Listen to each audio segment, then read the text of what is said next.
Parker School Governing Board.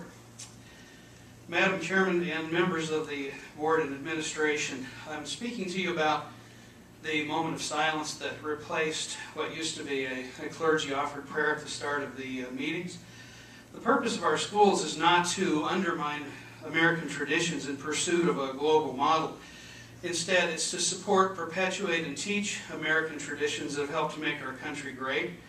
I'm reminded of the founder of the Templeton Prize in Religion, a man named John Templeton, famous in the investment community, and who established that prize, the equivalent of the Nobel Prize. This year's winner was the Dalai Lama, interestingly enough. A famous quote from him is that we don't pray that our stocks will go up because we pray at our business meetings, but we pray because we make fewer mistakes. Speaking of fewer mistakes, Benjamin Franklin is kind of the father of, I think, prayer at all of our various meetings in our nation. And I'm going to conclude my remarks with the last two-thirds of his speech at the Constitutional Convention.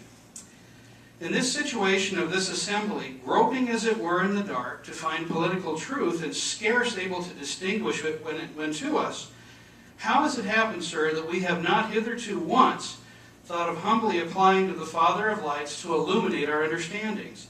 In the beginning of the contest with Great Britain, when we were sensible of danger, we had daily prayer in this room for divine protection.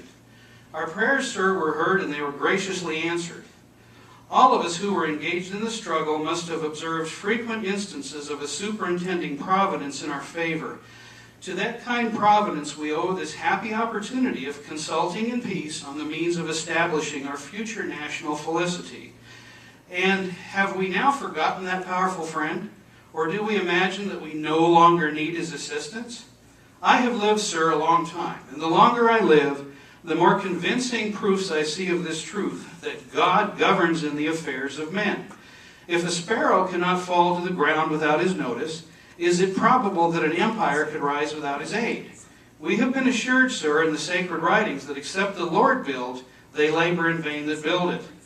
I firmly believe this, and I also believe that without his concurring aid, we shall succeed in this political building no better than the builders of Babel.